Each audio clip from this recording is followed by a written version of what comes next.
Hello everyone, welcome to the world of Lean Six Sigma.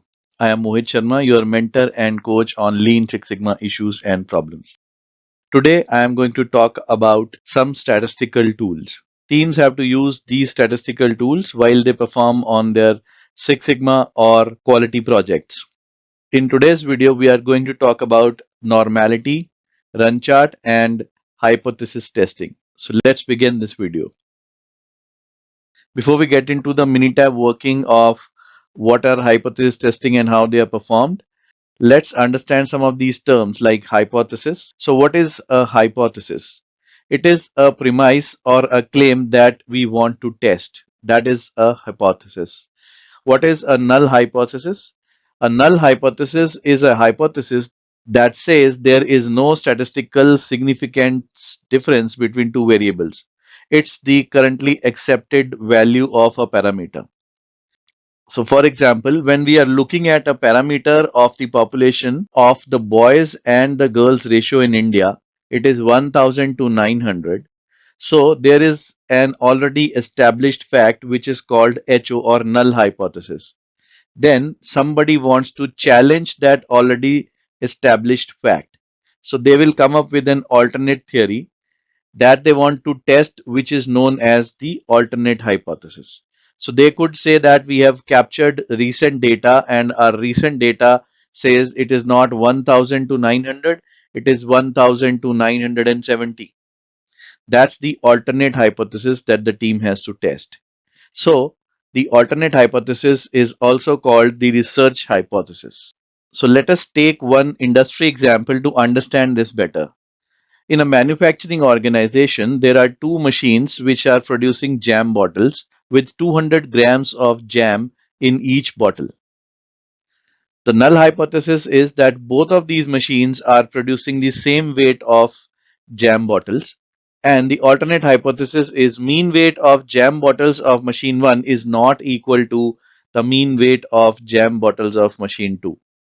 So HO and HA are mathematically opposite. So there are certain hypothesis tests that I want to discuss now. We know there is a y and an x. So y is your dependent variable and x is your independent variable.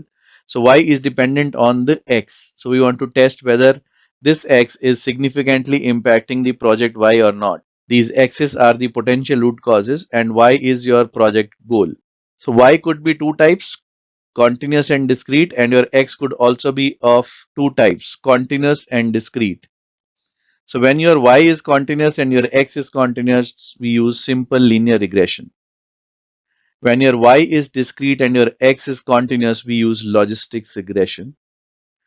There is a possibility when your y is continuous, it could be normal or non-normal. So when your y is normal, we will compare the means, and when the y is non-normal, we will compare the medians. That's the basic stats that we know. If your x is discrete and is one variable, we will use one sample t-test. And for y is non-normal, we are comparing the medians. The x is discrete and one variable, we will use one sample Wilcoxon test. And when y is discrete and x is discrete, we will use one p-test. Friends, you can buy my authored books on Amazon. My first book is 8 Steps to Problem Solving, which talks about Six Sigma concepts. And my second book is Continuous Improvement the Lean Way, which talks about the lean concepts. When your x has two variables, under y normal we will use 2t test, under y non-normal we will use Mann-Whitney test, and under discrete we will use 2p test. When your x has two or more than two variables, we can use one-way Anova test, we can use Moore's median test when y is non-normal, and we can use chi-square test when y is discrete. When your y is continuous and your x is discrete, you also need to check test for equal variances for comparing variance. So looking at the example, when I said two machines are filling up jam bottles, so they have respective weights. So weight is in column C1 in Minitab and machine number is in column C2. So first, when we look at these data, this data of weight in column C1 is a continuous data. The first thing that we have to do is to check whether the data is normally or non-normally distributed. Depends on that, we will use a Moore's median test or one-way ANOVA test. If the data is normally distributed, we will use ANOVA test. When I say data, it means project Y, which is weight in column C1. So let's go and check whether the data is normally distributed or non-normally distributed. We will go to stat, basic statistics, graphical summary. Under variables, we will add column C1, which is weight n, and we will click OK. We will look at the p-value of this test, which suggests that it is greater than 0.05. So when the p-value is greater than 0.05, the data is normally distributed. So now my data is normally distributed. I will have to go and check whether the data has any special causes or not. We do not work on the data with special causes. So to test the special causes, we will go to stat, quality tools, and run chart. In the single column, we will enter weight, and in the subgroup size, we will enter 1, and we will click OK. The p-value of clustering, mixtures, trends, and oscillations should be greater than 0.05. We have to be very careful. It is 0.05, it is not 0.5. So all these p-values are greater than 0.05, hence data has no special causes. So now we can go ahead and test whether this X, which is my machine, is a significant contributor to the weight in the jam boxes. So for that, we will do one-way ANOVA test. We will go to stat, ANOVA, and one-way. In response, we will enter weight n, and in the factor, we will enter machine, and we will click OK. You look at this p-value, which is less than 0.05, which suggests that this X is a significant X. So which means that we reject HO. Rejecting HO means HA is true, means the hypothesis that we have considered is true, means the mean weight in the bottles is not the same. So if you look at machine 1, 193.76 is the mean weight, and if you look at machine 2, it is 209.64, which is the mean weight. If you look at this table, we have said if we have X has two variables, we can use a 2T test as well. So what we have shown you is ANOVA test. Now we can look at the 2T test and see whether the result is same or not. We will go to stat, basic statistics, two sample T test. In the samples, we will click weight, and in sample ID, we will click machine, and we will click OK. Now, if you look at the p-value is less than 0.05, which indicates that it is a significant X, like it is shown by the ANOVA table. And if you look at the mean values, 193.76 is for machine 1, 209.64 is for the machine 2. Two sample t-test results and ANOVA test results are similar. So the next thing that we have to check is, if you look at this graph, it says you have to compare the variation as well. So which is done by test for equal variance.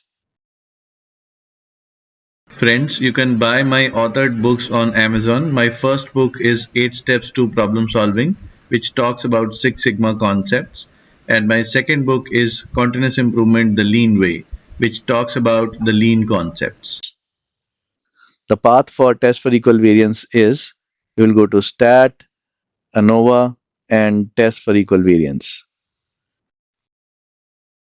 In response, you enter weight, and in factor, you enter machine, and you click OK. Now you look at this graph. This graph indicates two p-value. One is multiple comparison p-value, one is Levene's test p-value. When the project-wide data is normally distributed, we will look at the multiple comparison p-value. This value is greater than 0.05, which means variation is not the issue. The shift of mean is the issue. That is what we have to work on. So the next thing that the management did, that they tuned both the machines, and then they wanted to see whether the machine 1 and machine 2 are producing the same result. The data is captured in column C4 and C5. So the first thing that we have to do again, The first thing that we have to do again is to check the normality. We will go to Stat, Basic Statistics, Graphical Summary. Under Variables, we will enter the weight data of column C4 and we will click OK. The p-value is less than 0.05, which means data is non-normal. When your data is non-normally distributed, we will use Moore's median test. If you look at this chart, when y is continuous and non-normal, we will use Moore's median test for two or more than two variables. For Moore's median test, we will go to Stat, Non-Parametric Tests, and Moore's median test. In response, we will enter weight, and in factor, we will enter machine, and we will click OK. The p-value is greater than 0.05. It indicates that this is not a significant x, which also indicates that the median of machine 1 is close to median of machine 2, though they look numerically different, but they are close to each other. Now, if you look at the overall median is 199.96, the median of machine 1 is equal to median of machine 2 statistically. Mathematically, they are looking different. And hence, this is not a significant x. Now, machine is not the factor. There is another thing which is a possibility. The team could have also collected discrete data when they say if the weight is not in the range between plus minus 0.01 of 200, it is a defect. It means the weight should be between 199.9 and 200.1. So if it is either below that or above that range, it is a defect. So when team collected this data, it would be a discrete data of machine and defect. We will use a chi-square test because your y is discrete now, which is defect, which is yes or no, and your x is discrete, which is your machine, which is 1, 2. We will go to Stat, Tables, and chi-square test for association. We will click here. In the rows, we will enter defects, and in the columns, we will enter machine. And we will click OK. And when you click OK, you see the p-value. P-value of this test is greater than 0.05, which means it is not a significant x. But if you look at the data, there is an expected value which is given by the system, which is 10.5, and there is actual value, which are the observations. So when there is a defect, yes, we are expected to make 4.5 defects, but we are making 6 defects in machine 1. So still we can improve performance of machine 1. Machine 2 is performing well. Expected value is 4.5 and they are only producing 3 errors. So guys, what we have learned today, I will just summarize that we have learned what are hypothesis testing, what is null hypothesis and what is an alternate hypothesis.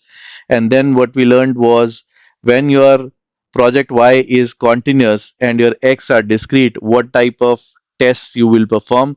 So when your project Y is continuous, you will have to check whether it is normal or non-normal. So the test that we run was the normality test. The p-value indicated that whether it is normally distributed or non-normally distributed. Likewise, we also check the stability of the data by performing the run chart. And then we learned one-way ANOVA test. In the one-way ANOVA, we saw when y is normally distributed and x is two or more than two variables. We also learned 2T test, which is an equivalent for ANOVA test for two or more than two variables. And then we have learned test for equal variance, in which we said multiple comparisons p-value is used when y is normally distributed.